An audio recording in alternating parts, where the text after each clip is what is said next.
Salut à tous, on se retrouve pour l'épisode 3296 du Zap Image. On commence aujourd'hui en ce lundi 12 mai avec des anniversaires. Et on commence tout d'abord avec le néerlandais Frenkie de Jong. Il fête aujourd'hui ses 28 ans, le milieu de terrain du FC Barcelone. Bon anniversaire à lui. Il y a également le défenseur central du Bayern Munich, Hiroki Ito, joueur japonais, joueur blessé actuellement. Donc on lui souhaite un bon rétablissement. Il fête aujourd'hui ses 26 ans. Et aussi Tsimikas, qui est arrière gauche de l'équipe de Liverpool. Il fête aujourd'hui ses 29 ans. Bon anniversaire à tous ces gens. On continue, on va parler maintenant de tout ce qui s'est passé sur le week-end dernier. Beaucoup de choses à dire et on commence comme tous les lundis avec le championnat français, la Ligue 1. Et avec tous les matchs qui ont été joués lors de cette avant-dernière journée, c'était en même temps, c'était samedi soir, coup d'envoi 21h. Et on commence tout d'abord avec le choc des extrêmes. On va faire dans l'ordre du classement. Donc le PSG joue contre les derniers. Donc voilà, un match sans enjeu. Paris est déjà champion, Montpellier est déjà relégué en Ligue 2. Donc c'est le Paris Saint-Germain qui s'est imposé tranquillement 4-1 contre la Lanterne Rouge Montpellier avec un but de Maïlu et un triplé de Gonzalo Ramos. Donc contre un but de Koulibaly à côté Montpellier-Rhin.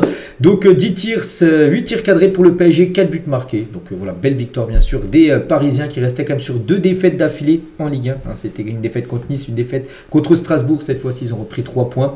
Voilà pour essayer de finir au mieux cette saison de Ligue 1. Et concernant cette rencontre, donc Luis Enrique a énormément fait tourner parce que quelques jours avant, il y avait le match contre Arsenal. Il a laissé beaucoup de joueurs cadres au repos. Et du coup, c'était une équipe totalement insolite et le plus jeune 11 de l'histoire du PSG qui a été aligné. Donc l'équipe du Paris Saint-Germain a été créée en 1970. C'est la première fois que le moyenne d'âge était si basse. Donc un 11 de 21 ans et 251 jours. Regardez, hein, c'est jeune. Malu, il a 18 ans. Zeremri, il a 19 ans.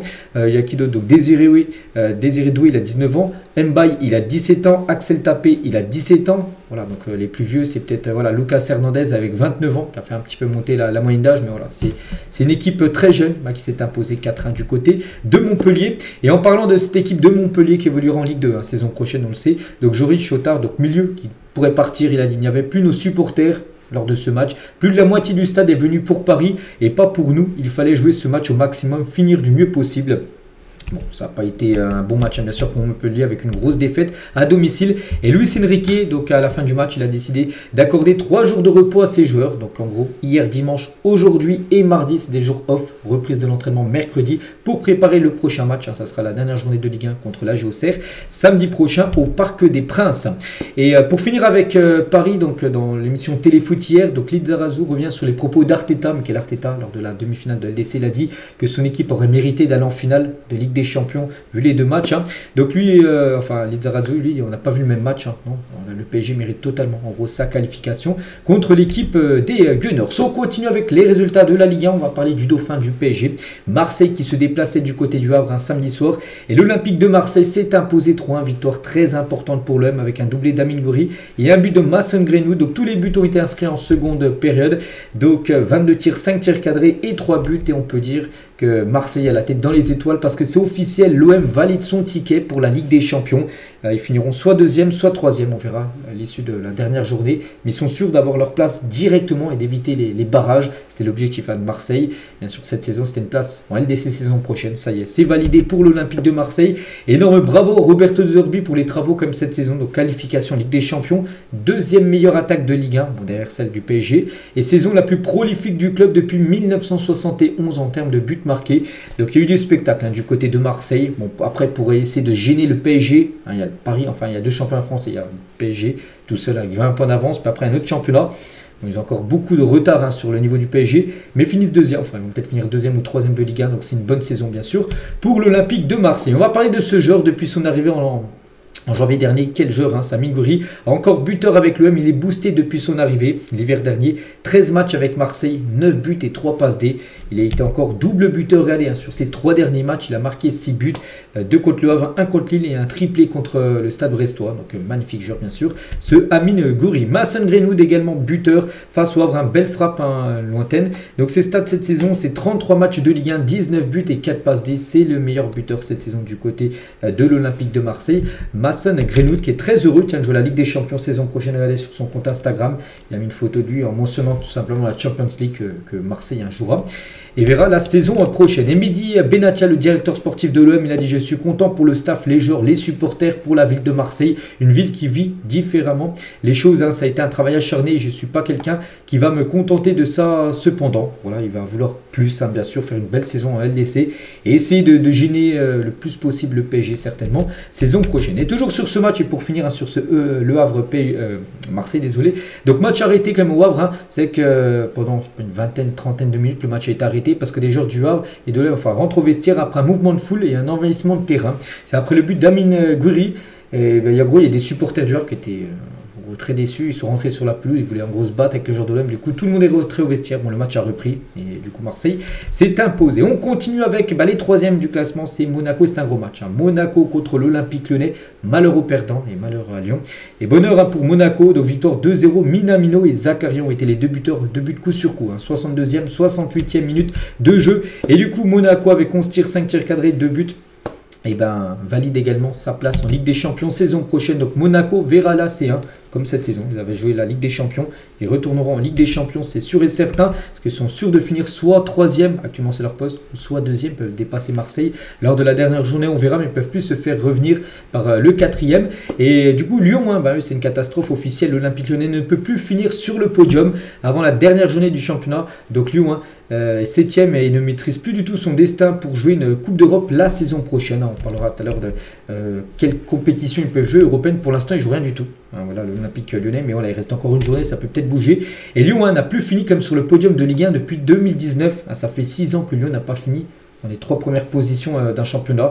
Il y a eu des places très lointaines. Donc là, voilà, seulement, pour l'instant, ils sont 7e. Il reste une journée, mais voilà, c'est dommage pour une équipe qui devrait viser à chaque fois le podium, bien sûr, chaque saison. Et le scénario miracle qui qualifierait Lyon en Ligue des Champions, enfin 4e, parce que le podium, c'est pas possible, mais 4e, et ils joueraient potentiellement les barrages. Il faudrait déjà qu'ils gagnent leur dernier match contre Angers, ça c'est obligatoire. Et que les 3 équipes devant eux, donc le 6e, le 5e et le 4e perdent. Donc Nice perd contre Brest, Lille perd contre Reims et Strasbourg perd contre le Havre. Voilà, s'il y a tous ces cas de figure-là, Lyon serait 4e et il jouerait les barrages pour jouer la Ligue des Champions. Mais bon, ça semble très compliqué. Seulement un nul, je ne sais pas, une de ces équipes-là et ce sera fini pour Lyon. Ils ne pourront pas jouer la Ligue des Champions. Et Lacazette, après la défaite de Lyon contre l'AS Monaco, je suis désolé pour le club et les supporters, ça fait mal. Parce que lui, il va quitter le club. Il n'est pas qu'il est en fin de contrat le 30 juin prochain, il ne va pas rester à Lyon. Et c'est qu'il va laisser cette équipe de Lyon sans Ligue des Champions, peut-être même sans Coupe d'Europe la saison prochaine. On continue avec d'autres équipes qui visent la Ligue des Champions. Nice, ils ont floppé. Défaite 2-0 du côté du Stade Rennais avec un Kalimundo en feu, un doublé de Arnaud Kalimundo lors de cette rencontre. Lille est également floppé et aussi il devait s'imposer pour essayer d'accrocher une place en LDC. Et ils ont perdu 2-0 du côté de Brest. Ayork et Doumbia ont été les 2 buteurs du match. Pourtant, Lille a plutôt dominé avec plus de tirs, mais c'est bien Brest qui a été plus efficace. Un match aussi hyper important dans l'optique du maintien. Reims contre l'AS Saint-Etienne et c'est Saint-Etienne qui s'est imposé 2-0. Saint-Etienne a son destin entre les mains lors de cette dernière journée. Ils recevront, je ne sais plus c'est qui, ils recevront, je crois, Toulouse, le dernier match. Et voilà, je vous parlerai du classement juste après. Donc voici tous les résultats de cette journée. À noter que Strasbourg également, on parlait de Nice, Lille qui avait floppé, mais Strasbourg aussi, qui vise aussi la Ligue des Champions. Ils ont perdu 2-1 à Angers. Ça, c'est pas un bon résultat, bien sûr, pour les Strasbourgeois. Un match que j'ai pas parlé, Toulouse-Lens, il n'y avait pas d'enjeu, donc un partout. Et Auxerre-Nantes aussi, donc un partout, un bon point pris pour Nantes, quand même, pour le maintien. Et Auxerre, on va juste parler d'un joueur. C'est Gaëtan Perrin, ce joueur, les gars, 10 buts, 10 passes D. Il a été décisif là contre Nantes. Je ne sais pas s'il a marqué ou fait la passe D, je ne sais pas, je n'ai pas vu le match. Mais voilà, 10 buts et 10 passes D, le double 10 pour lui en Ligue 1. C'est pas mal, bien sûr, pour ce joueur de la Auxerre. Et du coup, le classement avant la dernière journée, donc Paris sur en tête. Donc Marseille-Monaco, on verra qui finira 2e. Mais bon, les 2 équipes sont en LDC. Voilà, c'est sûr, avec 62-61. Et après, il y a un creux de 4 points. C'est pour ça que Nice ne peut plus rattraper Monaco. Vu qu'il y a 4 points d'écart, il n'y a plus que 3 points donnés pour cette fin de saison. Donc 57, 57, 57. Voilà. Et Lyon, 54. Donc voilà, je l'ai dit, il va falloir que les 3 la perdent pour que Lyon arrive à finir 4e. En plus, ils sont plus 19 Nice et Lyon à plus 17. Il faut regarder après le goal average, voilà, qui est plus important. Par exemple, pour Nice, pour ça qu'ils sont devant Lille et Strasbourg. Donc, il y aura du suspense. Voilà. Et concernant le maintien, donc Montpellier, déjà, on sait en Ligue 2. Mais bon, comment dire, Saint-Etienne. qui a gagné, hein, voilà, match important contre Reims, mais Saint-Etienne peut toujours dépasser Le Havre. Le Havre, en plus, le dernier match, ils vont à Strasbourg. À Strasbourg qui doit absolument s'imposer. Ce sera compliqué pour Le Havre et Saint-Etienne reçoit l'équipe de Toulouse qui joue plus rien. Donc peut-être Saint-Etienne peut peut-être accrocher la place de barragiste parce qu'ils ne pourront pas finir 15e. Pourquoi? Parce que Nantes a 33, Saint-Etienne 30. Même si Nantes perd son dernier match, Saint-Etienne gagnerait, mais au moins il y a 20 buts, enfin différence, moins 16 et moins 37. Donc il faudrait qu'ils gagnent 20-0 leur dernier match. Ce ne sera pas possible. Donc voilà, Saint-Etienne au mieux finira 16e et c'est fort. Ça peut se faire, hein, vu que Le Havre, hein, à Strasbourg, sera très compliqué. Saint-Etienne peut battre Toulouse à domicile. Donc voilà, cette fin de saison de Ligue 1, les gars, qui va être très passionnante. Hein. Ce sera samedi 21h le dernier match. Concernant le PSG, recevront la JOCR. Ce sera le match où Paris recevra bien sûr son trophée. Marseille recevra l'équipe de Rennes. Hein. Lors du dernier match, très rapidement la Ligue 2, là c'était la dernière journée. Ça s'est joué, c'était samedi à 17h, toutes les rencontres. Donc Lorient finit du coup champion. Ils étaient premiers et s'ils gagnaient, sûr, ils étaient champions. Donc voilà, déjà, on savait déjà qu'ils montaient. Donc ils ont gagné 5-1 contre Martigues. Donc voilà, Lorient champion de Ligue 2. Le Paris FC s'est également imposé 2-0 contre l'AS Ajaccio. Victoire de Metz 1-3-2. Il y a qui pourrait parler Guingamp qui s'est imposé 3-1. Donc voici tous les résultats. Du coup, tiens, on va juste regarder les meilleurs buteurs de cette Ligue 2. Et c'est Elie Junior Croupi, le joueur du FC Lorient qui finit meilleur buteur. 22 buts en 30 matchs disputés, c'est pas mal voilà, pour ce joueur.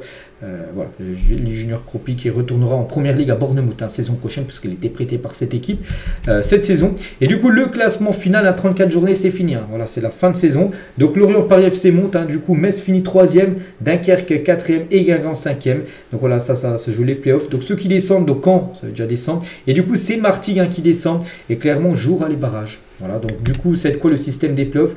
Donc du coup, ça sera le 4e contre le 5e. Donc Dunkerque recevra Guingamp pour un match là, qui aura lieu dans quelques jours. Le vainqueur de ce match-là affrontera Metz à Metz. Et l'équipe qui gagnera, je ne sais pas, on va dire par exemple Metz, j'en sais rien, et jouera contre le 16e de Ligue 1. Voilà, pour savoir. Ce sera un match aller-retour. Hein, là, ça sera les barrages tout simplement. Pour monter ou descendre en Ligue 1. Et concernant pour descendre national, donc Clermont, hein, donc le Clermont Foot, jouera les barrages. Hein. Les Clermontois n'ont plus connu le national depuis 2007, donc là ils vont jouer un match de barrage, hein, bien sûr, contre le 3e de national pour savoir s'ils vont rester ou non. N'oubliez pas que la saison dernière, ils jouent en Ligue 1, ils vont peut-être faire 2 descentes d'affilée, l'équipe de Clermont. Toujours sur le territoire français, donc on a parlé de la Ligue 1, de la Ligue 2, mais il y avait également hier les trophées UNFP. On va faire aussi le point voilà, de ce qui s'est passé hier. Et on commence avec le meilleur joueur de la Ligue 1. Bon, sans surprise, hein, je vous l'avais déjà dit que ça allait être certainement lui. C'est bien lui, c'est Ousmane Dembélé, élu meilleur joueur de Ligue 1. Donc félicitations bien sûr aux joueurs du PSG. Donc cette saison, c'est 21 buts et 6 passes D en Ligue 1, hein, seulement dans le championnat français. Il a mis tout le monde d'accord. Hein, donc prochaine étape, le Ballon d'Or peut-être, hein, parce qu'on sait que c'est une saison où il pourrait remporter le Ballon d'Or. Donc Mbappé avait remporté les 5 derniers titres de meilleur joueur de Ligue 1, Kylian. Voilà, donc du coup, vu qu'Mbappé n'est plus en Ligue 1, un nouveau joueur, on sait qu'elle allait le remporter. Et c'est Ousmane Dembélé, de nouveau un Parisien. Donc félicitations à lui. Hein, donc là, il pose avec son trophée. Hein, c'était hier soir, hein, bien sûr, les trophées UNFP. Et les mots d'Ousmane Dembélé, élu meilleur joueur de la Ligue 1. Donc c'est vrai qu'il est pas mal le trophée. L'année dernière, hein, je suis venu, il était dans la salle. Je suis reparti bredouille. Hein, Kylian avait encore tout pris. Il avait pris tous les trophées qu'il pouvait prendre. Donc cette fois-ci, voilà, Mbappé n'est plus en Ligue 1. Donc du coup, c'est Dembélé, bien sûr, qui remporte ce prix. Et Dembélé sacré meilleur joueur de la saison en Ligue 1 sur la finale de la Ligue des Champions que Paris va disputer là dans moins de 20 jours maintenant. Donc la finale de la LDC, c'est spécial, la clé. Je crois qu'il n'y a pas une équipe qui est plus fin que nous. On veut ramener la coupe à Paris. Voilà, ce serait incroyable. Hein, mais bon, il y a un adversaire à battre, un redoutable, hein, on sait tous, c'est l'Inter Milan. Et cet échange entre Dembélé et Didier Deschamps qui était présent hein, pour les trophées UNFP. Donc Dembélé, il a dit, hein, il me met encore à droite en équipe de France. On sait que Dembélé ne joue pas faux numéro 9 comme il a l'occasion de jouer au PSG, il joue ailier droit. Et la réponse du sélectionneur, alors que le joueur est en feu dans un rôle de faux numéro 9 au PSG, il a dit cette fois-ci, je vais te mettre à gauche. Hein. Bon, c'est le poste de Kylian Mbappé, mais voilà, c'est vrai que peut-être en équipe de France, tiens, lors de la prochaine trêve, hein, la trêve, les gars, c'est entre la finale de la Ligue des Champions, donc le 31 mai, et le début de la Coupe du Monde des clubs qui commence le 13 juin, tiens, dans un mois et un jour, ça commence la Coupe du Monde des clubs. Et bien il y aura la trêve internationale où l'équipe de France jouera contre l'Espagne, la demi-finale de la Ligue des Nations. Donc il pourra peut-être jouer en faux numéro 9, on ne sait pas, on verra. Ousmane Dembélé. On continue tiens, avec les trophées UNFP. Meilleur espoir, c'est Désiré Doué. Donc là aussi, il n'y a pas trop de suspense, hein. Il y a de fortes chances que ça soit lui. Voilà, c'est lui. Prochaine étape, le Golden Boy, peut-être le Ballon d'Or Junior pour Désiré Doué. Et les frères Doué ont posé avec leurs sélectionneurs respectifs, donc Désiré Doué avec Didier Deschamps et Guela Doulé qui était aussi présent dans la salle avec Emers Faye, donc le sélectionneur de la Côte d'Ivoire. Luis Enrique élu meilleur entraîneur de Ligue 1, c'est amplement mérité, mais c'est plutôt rare qu'un entraîneur du PSG remporte le prix du meilleur entraîneur de Ligue 1. Vous dites, mais comment ça se peut alors que le PSG gagne à chaque fois la Ligue 1? Pourquoi c'est pas l'entraîneur du PSG? Parce que souvent c'est des autres entraîneurs. Regardez la preuve les gars, la première fois depuis 2018, ça faisait 7 ans qu'il n'y avait pas un entraîneur du PSG qui a remporté le prix du meilleur entraîneur de la Ligue 1. Voilà, donc là c'est lui. Donc première fois depuis 2018 qu'un coach du PSG remporte le trophée. Son PSG a tout écrasé en France. Voilà. Donc c'est pour ça que là, vu tellement que ça jouait bien le PSG, voilà, c'était obligé que ça soit bien sûr Luis Enrique. Le meilleur gardien, c'est Lucas Chevalier. Donc pas un Parisien, c'est qu'il y a eu beaucoup de Parisiens avec Dembélé, Doué, Luis Enrique. Cette fois-ci c'est Lucas Chevalier. Donnarumma a été pressenti parmi les 5. C'est Lucas Chevalier qui remporte le prix, donc meilleur gardien de Ligue 1. Voilà, félicitations à lui. Et il figure aussi dans le 11 type de la saison de Ligue 1. Donc il y a Chevalier, il y a Ryan Cherki, après c'est le reste du PSG. Hakimi, Marquinhos, Pacho, Nuno Mendes, Vitinha, Neves, Doué, Dembélé, Barcola. Donc voici le 11 final, les 11 meilleurs joueurs de Ligue 1. Il y a quand même 9 Parisiens. Aucun joueur de l'OM. Marseille, n'oublie pas, finit comme 2e de Ligue 1. Aucun joueur de Monaco, qui finit actuellement 3e de Ligue 1. Il y a plutôt Chevalier et Ryan Cherki voilà, en tant que meilleur joueur. Et Ryan Cherki était présent. Vu qu'il figure, enfin, il était présent en trophée UNFP et il a envoyé peut-être une perche au PSG, peut-être pour la saison prochaine. Ryan Cherki sur le PSG, donc il était interviewé hier pendant la cérémonie. Est-ce que je me sentirais bien dans ce vestiaire avec ces garçons-là? Il parlait en gros, le journaliste des joueurs du PSG, il a dit oh oui, je les connais tous. Donc voilà, si c'est pas une passe décisive à la direction du PSG, je ne sais pas. Donc voilà, en gros. Dans ses propos, tu as l'impression que si le PSG veut aller le chercher, lui serait très content d'aller signer du côté du Paris Saint-Germain. Ryan Cherki, parce qu'il connaît beaucoup de Parisiens. Donc pourquoi pas. C'est vrai que c'est un joueur français, il est tout jeune. Il coche toutes les cases, bien sûr, pour le recrutement du Paris Saint-Germain. Toujours avec ses trophées UNFP, on va parler aussi de Kylian Mbappé récompensé. Donc officiel, Mbappé est élu meilleur français évoluant à l'étranger par les trophées UNFP. Félicitations à lui. On a le choix entre lui, avec qui d'autre? Il y a Michael Olysée, il y avait Mike Mignon, je ne sais plus c'était qui les autres. En tout, il y avait 5 joueurs et du coup, c'est Mbappé qui remporte ce prix. Bon, aussi, c'est mérité pour Kylian qui fait une énorme saison comme du côté du Real Madrid. Donc, voilà, il n'était pas présent parce que l'après-midi même, il avait joué un Classico. On parlera tout à l'heure du Classico parce que la cérémonie est hier soir. Mais il a reçu bien sûr son prix en différé. Voilà, Kylian Mbappé. Donc, félicitations à lui. Le plus beau but de la saison en Ligue 1, c'est Amine Gouiri qui remporte ce but. C'était il n'y a pas longtemps, c'était contre Brest. Il a marqué un triplé, dont ce magnifique retour acrobatique. C'était le plus beau but de la saison de Ligue 1. Donc, félicitations aux joueurs algériens. Le meilleur arbitre, c'est Jérôme Brissard, qui a été élu meilleur arbitre de Ligue 1. Félicitations à lui. Le meilleur jeune joueur de Ligue 2, c'est Eli Junior Kroupi, qu'on parlait tout à l'heure, qui a fini meilleur buteur de Ligue 2 et remporte aussi le prix du meilleur joueur de Ligue 2. Donc le plus jeune lauréat de l'histoire du trophée UNFP pour cette distinction. Je ne sais plus à quel âge, 22 ans je crois. Même pas, non, il a marqué 22 buts, mais plutôt il a 18 ans. Et voilà, donc c'est lui qui remporte ce prix. Donc félicitations à lui. Regardez le 11 type de cette saison de Ligue 2 avec Kroupi, avec Crasso, tiens, qu'on verra, l'attaquant du Paris FC la saison prochaine en Ligue 1. Il y a aussi souvenez-vous, ce joueur, les gars, avait quitté la Auxerre l'été dernier, pourtant Auxerre montait en Ligue 1, il a dit je repars à Metz, il avait été élu meilleur joueur de Ligue 2 saison dernière, bon là cette fois-ci c'est Kroupi, mais là il figure encore dans les meilleures équipes type de la Ligue 2, donc qui jouera les barrages avec Metz pour ses montants en Ligue 1. Il y a Maxime Lopez également dedans, donc voilà, il y a certains joueurs là qu'on verra en Ligue 1. La saison prochaine, le palmarès complet, aussi niveau, le meilleur entraîneur c'est Pantaloni, donc le coach bien sûr de Lorient. On peut voir aussi les femmes, celles qui ont été récompensées. Donc la meilleure joueuse de Ligue 1, enfin de D1 Arkema, c'est Clara Matteo, donc une joueuse du Paris FC. Donc voilà tout ce qu'il y a à dire. Résultat Ligue 1, Ligue 2 aussi avec les trophées UNFP, parce que là on arrive bien sûr sur la fin de saison. On bascule sur la première ligue et on va parler de ce qui s'est passé ce week-end. Tout d'abord, il y a un gros choc. Le premier contre le deuxième, Liverpool-Arsenal, ça s'est fini à 2 partout. 2 buts coup sur coup. Cody Gakpo, Luis Diaz en 2 minutes de jeu, ils ont marqué 2 buts. Puis après, Martinelli et Merino qui a marqué. Puis il a pris un double jaune. Merino, il a pris rouge du coup à fin de match. Et du coup, 2 partout entre ces deux équipes. Donc voici les stades. Bon, ça a été un match serré. De toute façon, un match sans enjeu. Liverpool était déjà sacré. Arsenal est déjà quasiment sûr de finir dans le top 5. Voilà, c'est quasiment sûr. Donc voilà, c'est un match sans enjeu. Et du coup, ça s'est fini à 2 partout. Et les supporters de Liverpool ont chambré, bien sûr, les supporters d'Arsenal. Toujours la demoiselle d'honneur, Jamal Lamarié. Les fans de Liverpool se payent la tête de Mikel Arteta, qui finit 2e cette saison. Certainement Saison dernière, il a fini deuxième du championnat. Donc voilà, Arsenal qui finit souvent deuxième et qui remporte très rarement les trophées. Donc chambrage, mais pas que ces deux équipes, Liverpool et Arsenal, ont été éliminées quand même par le Paris Saint-Germain cette saison. Et on va parler juste de Trent Alexander-Arnold. Il a commencé sur le banc. Il est rentré en jeu à la 67e minute de jeu et énormément sifflé. Le match avait lieu à Liverpool. Pourquoi siffler? Parce qu'il y a quelques jours, il a annoncé son départ en fin de saison libre. Et du coup, ça passe pas. Pour les supporters de Liverpool, qu'un joueur plus de 25 ans passé au club, enfin 20 ans, peut-être pas 25 parce qu'il en a 26, mais voilà, ça fait 20 ans qu'il est là-bas, et qui parte libre et que Liverpool reçoit 0 € en gros par rapport à son départ. Alors, ils auraient voulu qu'il joue toute sa carrière. Donc il a reçu beaucoup de sifflets. Il a été hué par tout Anfield et jamais agréable de voir un ami se faire siffler. C'est Robertson, son collègue écossais, qui défend Arnold, hué par Anfield après l'annonce bien sûr de son départ de Liverpool. N'oubliez pas qu'il devrait rejoindre bien sûr le Real Madrid. Donc on a parlé bien sûr du premier Liverpool, Arsenal deuxième. Les troisièmes, c'est Newcastle qui ont fait une grosse opération pour aller en LDC saison prochaine en s'imposant 2-0 contre Chelsea.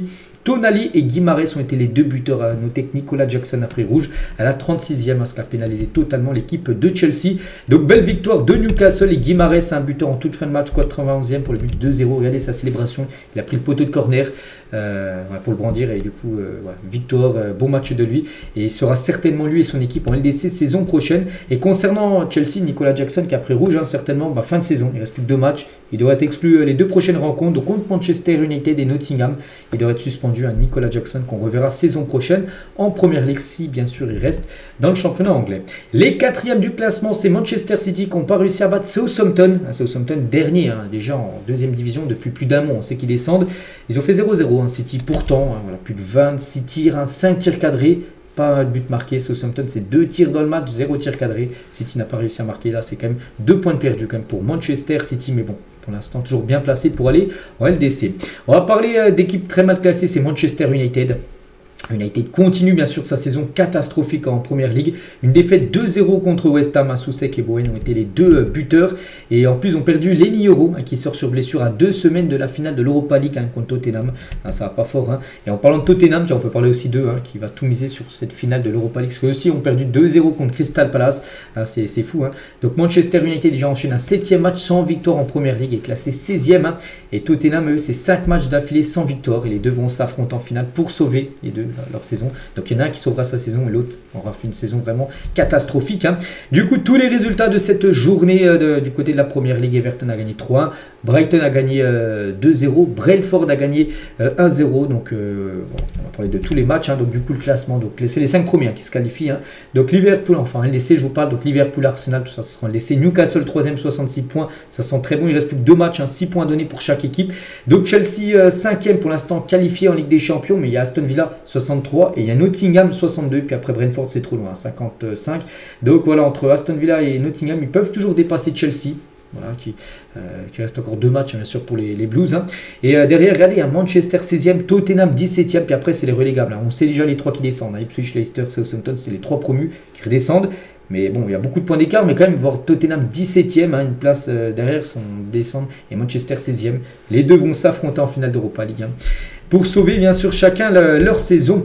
On continue, on prend la direction cette fois-ci de l'Espagne et on va parler bien sûr du Classico, le Barça contre le Real Madrid. C'était hier après-midi à 16h15, coup d'envoi. Et un match totalement fou, le Barça s'est imposé 4-3 contre le Real Madrid. À noter que le Real menait 2-0, le Barça fait une express remontada. Il gagnait 4-2 à la mi-temps, il y a eu seulement un but, il y a eu 6 buts en première et seulement un but en deuxième. C'est Mbappé qui a marqué le seul but côté Real Madrid en deuxième. Et du coup, victoire du FC Barcelone 4-3. Donc voilà, festival bien sûr. Donc 23 tirs, 9 tirs cadrés. Et 4 buts marqués pour le Barça. Le Barça qui a une tête de champion. Parce qu'avec 7 victoires, on savait 4 victoires, le Barça c'était quasiment plié la Liga. C'est pas encore officiel, mais voilà, le prochain match du côté de l'Espagnol, Barcelone en plus.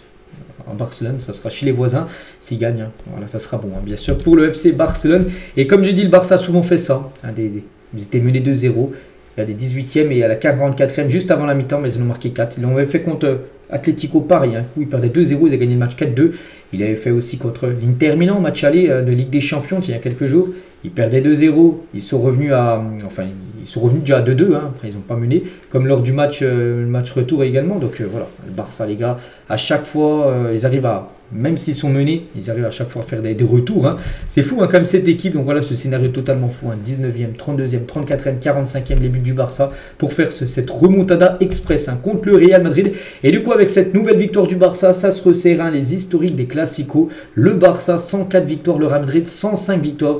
Une victoire d'écart seulement et 52 matchs nuls. Voilà, parce que le Barça a enchaîné quand même 4 victoires d'affilée hein, cette saison. Donc ils sont revenus très très proches hein, des victoires du Real, parce que cette saison, bah, là, le Barça a donné tout simplement une leçon Real. 4 classicos cette saison, les 4 ont été remportés par le FC Barcelone. Voilà, rien à dire. Donc victoire 4-0 match de Liga, victoire 5-2, c'était en Super Coupe d'Espagne, victoire 3-2 il y a 3 semaines en Coupe du Roi, et victoire 4-3 hier. Voilà, donc en plus à chaque fois des buts, hein. Regardez, il y a plein de buts, il y a seulement là le Real qui n'avait pas marqué lors du match aller, mais voilà, à chaque fois c'est festival. Et pour la première fois aussi de l'histoire, hein, le Barça inscrit au minimum 3 buts, là il y en a 4, là il y en a 5, 3, il a 4.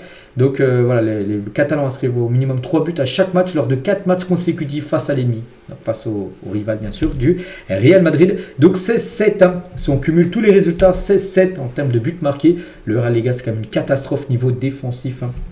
Vraiment, c'est pas possible. Regardez, toutes les claques qu'ils prennent, ils en prennent trop. Ils prennent beaucoup trop de buts, le Real Madrid. C'est pour ça qu'ils peuvent pas gagner. Et bien sûr, contre le Barça, parce qu'actuellement, la défense est trop faible. Hein. Et l'homme du match, hein, c'est Rafinha. Voilà, Rafinha est élu homme du match face au Real Madrid. Félicitations à lui. Donc pour lui, il ne méritait pas l'homme du match. Hein. Il a dit, je ne méritais pas le titre d'homme du match. Pour moi, Pedri le mérite à chaque match. Pour lui, il aurait plutôt...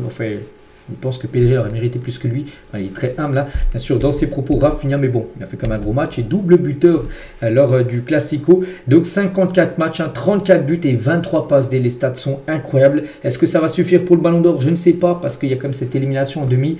Et surtout, il y a un grand rival en face. Il y a Dembélé, lui, qui va jouer la finale. Et en cas de victoire en finale de LDC, ce sera quasiment sûr que ça sera pour Dembélé, malgré que Dembélé a des moins bonnes stats, hein, mais bon, n'oubliez pas que dans les critères du Ballon d'Or, il y a bien sûr les stats personnelles, mais il y a aussi ce que tu gagnes collectivement, et c'est qu'une victoire, enfin je ne sais pas si tu gagnes la Ligue des Champions, si Paris gagne la LDC, pour Dembélé, les gars, ça aura beaucoup de poids pour gagner le Ballon d'Or, mais s'il venait à le remporter, Rafinha, ce ne serait pas non plus un scandale, vu les stats incroyables là, quand même qu'il a du côté du FC Barcelone, et la reconnaissance de Rafinha envers Flick, hein, je lui serai éternellement reconnaissant, il a changé toute ma carrière, c'est grâce à lui que je suis encore ici, parce que l'été dernier, c'était Xavi l'entraîneur, hein, donc lui les gars il voulait partir. Hein. En plus il y a une grosse offre du club de Al Hilal en Arabie Saoudite. Il voulait partir, il a hésité, puis Hansi Flick dès qu'il est arrivé, il est parti directement voir Rafinha, il a dit je veux que tu restes. Il est resté. Puis, voilà, maintenant il sort une saison comme ça. Donc il a pris bien sûr une très bonne décision. On va parler de Pedri, que pour Rafinha c'était lui qui aurait dû être l'homme du match. Hein. Aucun joueur du Barça ne touchait plus de ballons, donc 89 hein, que Pedri lors du match, et remporter plus de duels 7 ou créer plus d'occasions 3 contre le Real que Pedri. Voilà, Pedri a toutes ces stats là en numéro 1, énorme performance bien sûr, du genre de l'ombre, hein, Pedri, hein. Et tu as vraiment 22 ans, c'est le journaliste qui lui a posé ça, il a dit hein, oui ma mère dit que je joue comme un vétéran, comme un joueur qui a plus de 35 ans, j'essaie de le faire, enfin de faire en sorte que ce soit vrai. Voilà, parce qu'il joue vraiment avec beaucoup d'expérience alors qu'il a seulement 22 ans, Pedri. On va encore profiter de lui encore moins pendant 15 ans facilement. On va parler maintenant du crack Lamine Yamal. Voilà, Lamine, hein, c'est quel joueur, hein, quand même ce joueur de 17 ans, donc buteur, hein, bien sûr, Lamine Yamal. Donc décisif sur les 4 classicos cette saison. Ah, ça c'est faux aussi. Hein. Donc 52 matchs, 16 buts et 20 passes D. Les stats incroyables bien sûr. Pour Lamine, qui aurait même pu marquer un ou deux autres buts dans le match, il aurait pu aussi faire une de passes D dans le match. Hein, si Rafinha qui a mis un doublé, aurait même été un peu plus efficace, tellement qu'il était bon, bien sûr, Lamine. Hein. Et Lamine a gagné comme ses 5 dernières confrontations face à Kylian Mbappé. Si on rajoute aussi les 4 classicos, il y a aussi le match France-Espagne hein, en juillet 2024, donc en demi-finale de l'Euro. Et il a toujours été décisif. Souvent, il était buteur, des fois passeur. Donc voilà, c'est fou, hein, bien sûr, Lamine qui fait beaucoup de mal à Mbappé comme ces derniers temps. Et Lamine Yamal, il a dit, je savais déjà ce matin que j'allais marquer. Donc déjà, dimanche matin, quand il s'est levé, il savait qu'il allait marquer l'après-midi contre le Real. Voilà, il a marqué. Hein. On aurait pu en marquer plus, ça c'est vrai qu'il y a eu de grosses occasions hein, pour le Barça. Donc le Barça, le club de ma vie, marquer lors d'un classico est un sentiment indescriptible. Hein. On aurait pu marquer plus de buts. Nous avons déjà oublié la défaite à Milan, à l'Inter lors de la demi-finale. Maintenant, nous allons profiter de ce moment et peut-être, parce que là, il n'y a pas eu encore, c'est pas encore officiel, mais voilà, prochain match. Ça sera un gros moment bien sûr pour le Barça normalement avec la victoire de la Liga. Et je dis à ma mère qu'il y avait une nouvelle saison de Ligue des Champions chaque année et que nous continuerons à nous battre pour cela. Essayer de gagner la Ligue des Champions dès la saison prochaine bien sûr pour le club catalan. Et le poste de Lamine Yamal après le Classico, donc Ryan les a vaccinés. Pourquoi il dit Ryan tout ça? décembre, sa publication Instagram, Ryan les a vaccinés en gros, en parlant du Real, parce qu'en gros, il y a quelques jours, je ne sais pas si vous avez vu ça, en gros, Lamine Yamal, il a été enfin là, c'est des jeunes femmes qui étaient à Barcelone, je ne sais pas ce qu'elles faisaient, elles étaient en voyage, elles ont demandé, il y avait Lamine Yamal là dans la rue, elles ont demandé à le prendre en photo, mais elles ne connaissaient pas, et du coup, elle a dit comment tu t'appelles, et Lamine Yamal a dit Ryan, c'est pour ça qu'il a dit en gros, Ryan les a vaccinés, voilà, par rapport à ça. Et cette fille qui a Juliette MCM, celle qui a eu la photo en gros de Lamine Yamal, elle dit nous sommes accidentellement devenus célèbres sur internet parce que nous avons demandé une photo à Lamine Yamal. Voilà, parce que Lamine Yamal les a pris en photo, puis lui il a dit qu'il s'appelait Ryan, c'est pour ça en gros qu'il a mentionné Ryan, en gros les a vaccinés apparemment du Real Madrid. Petite info sur Lamine. Hein. Toujours avec Lamine, c'est pas fini les gars, avec Thierry Henry. Après le match aller face à l'Inter, donc Thierry Henry, il était en vidéo aussi avec Lamine Yamal, il avait dit tiens, je serai là pour le Classico. Est-ce qu'on peut échanger nos maillots? Lamine Yamal a dit oui, mais je veux aussi un maillot de toi. Donc, ils ont échangé les maillots à la fin de la rencontre hier. Hein. Henry il a pu offrir un maillot qu'il avait à l'époque quand il jouait au Barça. Et Lamine Yamal lui a offert son maillot. Le commentaire de Marcus Rashford sur le dernier poste de Lamine Yamal, un jeune roi. Voilà ce qu'il a pu mettre. Hein. Par rapport bien sûr à l'ami, n'oubliez pas que Rashford rêve de jouer au Barça la saison prochaine.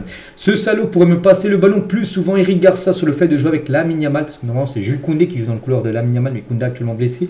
C'est Eric Garcia qui a joué défenseur droit et il dit hein, il me fait courir pour rien parce que souvent Lamine Yamal, hein, et ben Eric Garcia prend voilà, il fait le dépassement aussi pour essayer d'avoir le ballon, puis Lamine Yamal il fait jamais la passe en gros, hein, il va tout le temps tout seul, donc il fait courir pour rien. Voilà ce qu'il a pu dire Eric Garcia sur Lamine. Et pour Jorge Mendes, donc son agent, hein, donc pas de doute, Lamine Yamal doit être le ballon d'or dès cette saison. Le niveau de Lamine Yamal lui a valu, devrait lui valoir le ballon d'or, il a été le meilleur joueur du monde cette saison, c'est clair, hein, c'est vrai que c'est un énorme joueur. Après ce qu'il remportera cette saison, j'en sais rien, mais c'est quasiment sûr les gars qu'il le remportera au moins une fois dans sa carrière, tellement le jeu, enfin s'il n'y a pas de grosses blessures pour lui, hein, c'est un joueur d'une nouvelle génération tout simplement, le jeune Lamine. Hein, et Lamine a réalisé la célébration Calma de CR7, hein. Ronaldo avait déjà fait cette célébration Calma, hein, du côté du Camp Nou à l'époque, ben Lamine Yamal l'a fait hein, cette fois-ci contre le Real Madrid, mais cette fois-ci à Barcelone. On va parler de Ferran Torres, hein, donc n'a toujours pas digéré lui la main d'Aurélien Tchouaméni, qui aurait pour lui dû être sifflé. Voilà sur ce bras décollé d'Aurélien Tchouaméni. Voilà, question très simple, hein, oui ou non penalty pour moi. J'ai vu le match. Hein. Pour moi, oui. Pour moi, ça méritait totalement un penalty pour le FC Barcelone. La première mi-temps aussi de Ferran, bon, il n'a pas eu de penalty sur ça, mais il a fait quand même 3 passes dans la première mi-temps, Ferran Torres, hein, qui a été bien sûr exceptionnel. Et Travis Scott qui était invité pour le match, hein, un célèbre rappeur. Donc il a célébré la victoire parce que c'était lui qui était sur le maillot du Barça. Je sais pas, c'était pas marqué Travis Scott, mais je ne sais plus c'était quel nom. C'était par rapport à... Il est en collaboration avec Spotify, donc il était bien présent bien sûr, le rappeur américain. On a parlé de Rafinha tout à l'heure, une note de 8, mais cette fois-ci on va parler côté Real.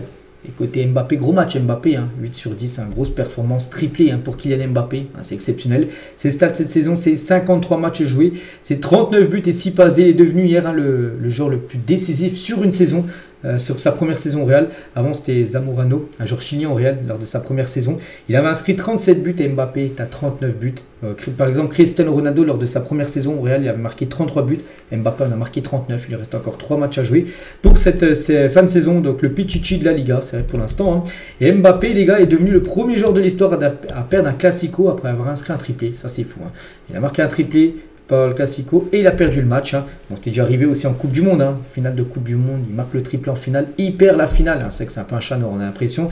Kylian Mbappé, mais bon, 2 triplés hein, contre le Barça et en plus les 2 à Barcelone. Hein. Bon là, c'était au Camp Nou à l'époque, hein, pendant la version Covid, hein, où il n'y avait pas de supporters. 4-1 avec le PSG et là 4-3.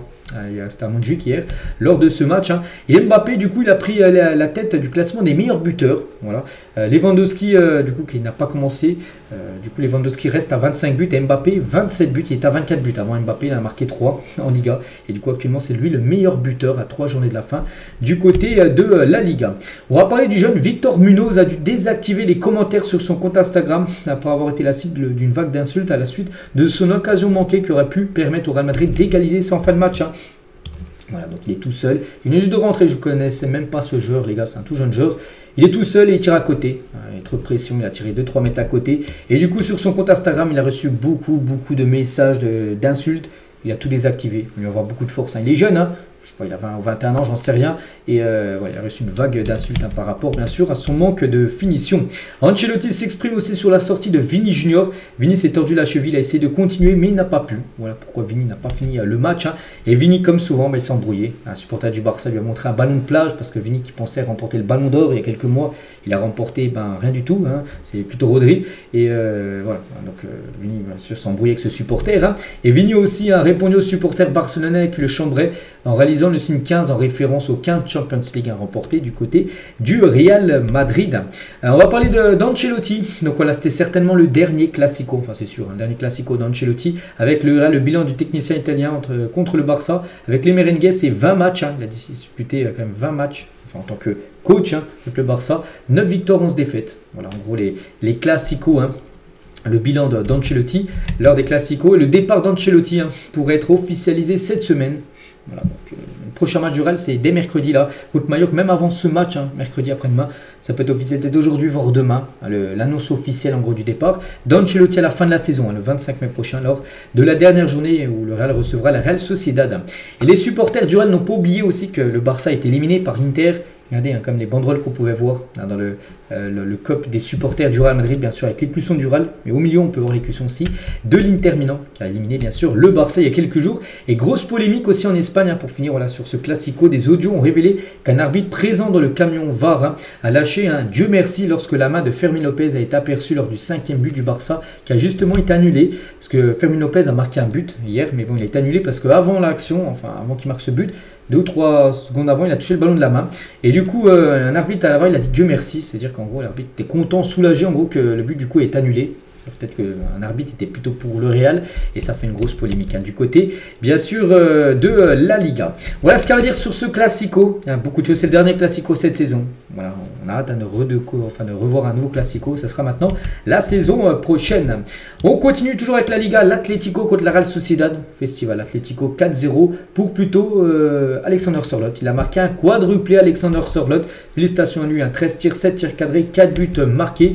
Et Sørloth, qui a marqué quand même un triplé, 7e, 10e, 11e, donc 4 minutes, 3 buts pour lui, et surtout lors des 11 premières minutes de jeu, Alexander Sørloth face à la Real Sociedad, c'est du très lourd, c'est 5 ballons touchés, c'est 0 passe, il n'a pas fait de passe, lui c'est tir direct, c'est 3 tirs cadrés, c'est 3 buts en 4 minutes, voilà. Énorme performance bien sûr, il a même marqué après un autre but à la 30e. Donc voilà, quadruplé bien sûr pour Alexander Sørloth. Et cette saison, ses stats, c'est 47 matchs, toutes compétitions confondues, 20 buts et 2 passes D pour l'attaquant norvégien, bien sûr, Alexander Sørloth.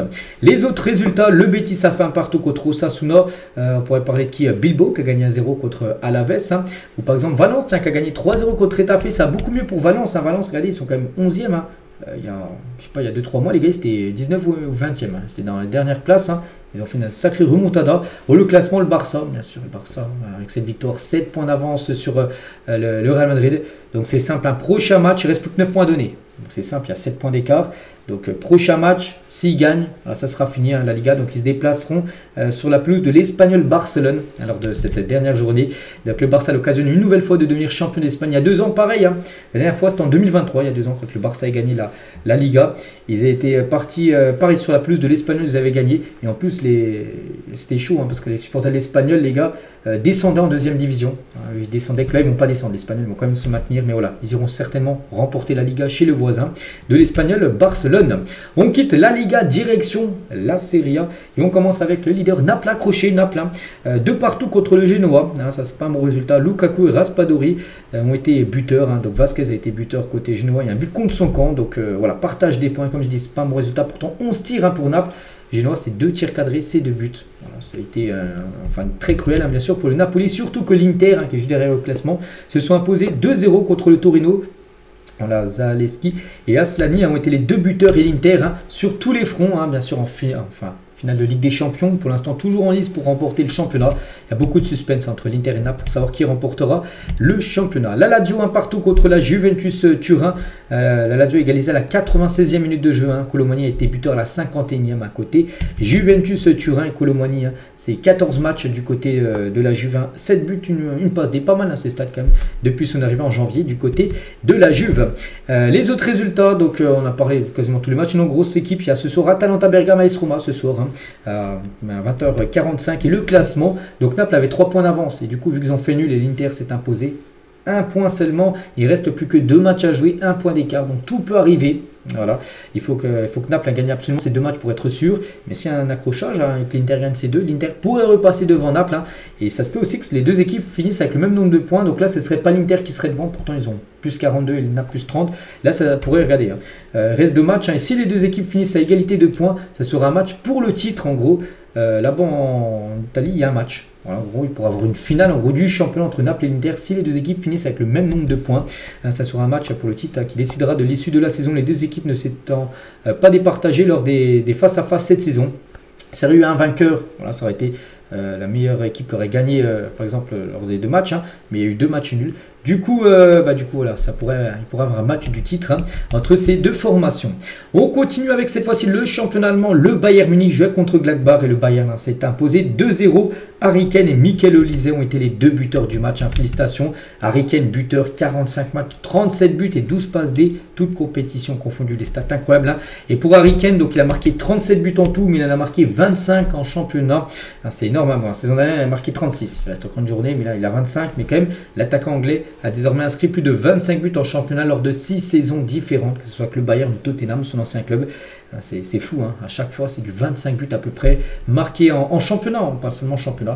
C'est fou bien sûr pour Harry Kane. Michael Olise également buteur, les stats du français cette saison, 49 matchs, 16 buts, 18 passes D pour Michael Olise. Et du coup le Bayern, c'est officiel, on savait déjà avec les Leverkusen semaine dernière, n'avait pas gagné, mais cette fois-ci ils ont pu fêter le titre chez eux à domicile. Voilà, les clubs qui ont remporté le plus de titres de Bundesliga, le Bayern 34 titres remportés, Nuremberg 2e 9, Dortmund 8, Schalke 7 et Hambourg 5, on parlera de Hambourg juste après. La domination du Bayern est totalement folle, 34 titres remportés du champion. Et Harry Kane soulève le premier trophée de sa carrière à 31 ans. Il n'a jamais remporté de trophée, ça y est, enfin c'est bon pour Harry Kane.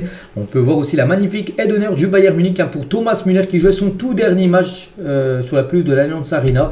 Parce qu'on sait que c'est fini, il partira en fin de saison. Et là, c'était le dernier match du Bayern qui jouera encore un match, mais à l'extérieur pour cette fin de saison. Donc Thomas Müller, voilà, en gros tifo pour ce dernier match à domicile, bien sûr, pour Thomas Müller, légende absolue du club. Il est arrivé, 17 saisons passées dans le même club, 33 trophées, 750 matchs au Bayern, 248 buts, 274 passes D, record européen de championnat remporté au cours de sa carrière, 13 Bundesliga sur 34 remportés avec Thomas Müller, record européen de passes décisives sur une saison de championnat, 21 passes D.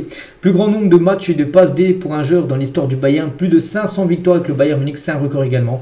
Voilà, ce joueur, les gars, joué son dernier match à domicile avec le Bayern. C'était avant-hier avec cette victoire. 2-0, donc légende, bien sûr. Thomas Müller. Voilà. Quelle légende. Donc il y a eu beaucoup de bières parce que là-bas, bien sûr, au Bayern, quand il gagne, ou même en Allemagne, c'est marque de bière qui paye les bières, puis ouais, c'est les balance dessus des joueurs. Donc voilà, par exemple, Musiala, tiens, ce que ça a pu faire. On continue avec un autre match, Leverkusen qui joue plus rien. On sait que pour eux, c'est fini le titre. Ils peuvent plus se faire revenir par le 3e, ils vont finir 2e. Ils jouent contre Dortmund, qui jouait beaucoup, très gros. Et Dortmund s'est imposé 4-2, parce que Dortmund vise bien sûr la Ligue des Champions. Et victoire 4-2 du Borussia Dortmund. 5 tirs cadrés, 4 buts inscrits par Dortmund, qui a été plus efficace. Le Bayern, Leverkusen, c'est 19 tirs, 10 tirs cadrés. Et c'est Dortmund qui a été plus efficace. Comme je dis, encore buteur Guirassy. Regardez les derniers matchs, Leverkusen buteur, Wolfsburg au Funheim. On peut même revenir sur le match du Barça en Ligue des Champions en quart de finale. Il porte son bilan, les gars, 42 buts et passes dans 44 matchs. Donc des stats incroyables, bien sûr, pour Guirassy.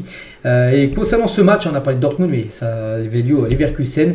Et c'était aussi le dernier match de Xabi Alonso en tant que coach, parce que Xabi Alonso a annoncé son départ en fin de saison. Donc il a fait ses adieux. Bayer Leverkusen dirigeait, donc hier, enfin c'était ce week-end, son dernier match à la Bayer Arena, donc le stade à domicile bien sûr, de Leverkusen. Et aussi Jonathan Tah, et aussi les gars, c'est fini, on sait qu'en fin de saison il partira. Tah a disputé son dernier match à domicile avec le Bayer Leverkusen. Le défenseur quittera le club cet été en tant que joueur libre. Il intéresse beaucoup de clubs, le Barça, le Real, des clubs anglais. On verra où il signera. Jonathan Tah. Les autres résultats en Allemagne, donc Francfort a fait 2 partout contre St. Leipzig a fait 0-0 contre le Werder. Donc voilà ce classement. Donc comme j'ai dit, le Bayern sur en tête, Leverkusen, il est sûr de finir 2e. C'est pour ça que voilà, il jouait pas gros contre Dortmund, qui jouait beaucoup, très important Dortmund, qui revient à un point de Fribourg. Dortmund vise la 4e place en Ligue des Champions. Il reste plus qu'un match. Il faut absolument faire un meilleur résultat que Fribourg lors de la dernière journée pour le BVB, pour accéder bien sûr à la LDC. Et concernant les équipes qui descendent à Bochum, c'est fini. Kiel, les gars, c'est fini. Hein. Et Edenheim, avec 29 points, il y a 6 buts d'écart, devrait jouer les barrages pour essayer de se maintenir en première division. Et concernant Hambourg, hein, tout à l'heure que je parlais, ils ont gagné 5 ou 6 championnats, je crois. Et de retour en Bundesliga, ils étaient en deuxième division. Depuis 2018, ils étaient en deuxième division. Ça, 7 ans après, ils avaient remonté, on va dire, en première division. Donc, voilà, l'IS, hein, bien sûr. N'oubliez pas que c'est un club qui a gagné quand même quelques fois le championnat de Bundesliga. Donc, il y a eu un envahissement de terrain. Bon, après, il y a eu quand même 25 supporters d'Hambourg blessés après les célébrations de la remontée en Bundesliga. Regardez la pelouse à la fin du match. Hein. Les supporters dessus, elle était complètement déchiré de tous les côtés. Voilà ce qu'il y a à dire sur les 5 gros championnats, mais il y avait aussi d'autres matchs hyper importants ce week-end, comme au Portugal, le Benfica contre le Sporting. J'ai dit que c'était comme une finale, et du coup ça s'est fini à un partout. Akurkoglu a été buteur sur une magnifique passe D de Pavlidis. J'ai pas vu le match, mais j'ai vu la passe D de Pavlidis. C'est fou, il a dribblé 4-5 joueurs. Hein. Et Trincao était buteur, côté Sporting. Donc avantage Sporting, pourquoi? Parce qu'en gros, vu que le Sporting a gagné le match aller, il a gagné 1-0, puis là il y a le match retour, il y a eu un partout, c'est pas différence de but, là c'est par rapport à la confrontation directe. Et vu que le Sporting a gagné à l'aller, si le Sporting en gros finit avec le même nombre de points que le Benfica, les deux équipes gagnent leur dernier match, ce sera le Sporting qui sera champion. Voilà, donc gros avantage au Sporting en gros, avant cette ultime et dernière journée. Donc voilà, ils ont leur destin entre leurs mains. Donc voilà les autres résultats, tiens Porto qui s'est imposé 2-1, comme je dis, hein, les deux sont 79 points. Mais voilà, si le Sporting gagne son dernier match, et vu que vous avez gagné contre le Benfica au match à 1-0, ce sera le Sporting qui sera champion du Portugal. Du côté des Pays-Bas, les gars, tout est remis en cause. Hein. L'Ajax, je ne sais pas ce qu'ils font. Ils font n'importe quoi sur cette fin de saison. Ils ont pris un 3-0 hier contre NEC Limégé qui est là. Ils sont 13e. Hein. L'Ajax, les gars, qui avait je sais pas, une quinzaine de points d'avance là, il y a encore un mois. Ils n'ont plus beaucoup de points d'avance. Hein. Ils ont, je crois, je tiens combien ? Un point d'avance sur le PSV qui s'est imposé 3-2 contre le Feyenoord Rotterdam. Et du coup, les gars, il reste plus que 2 matchs. Hein. Voilà, donc 18 équipes, donc il reste 2 rencontres.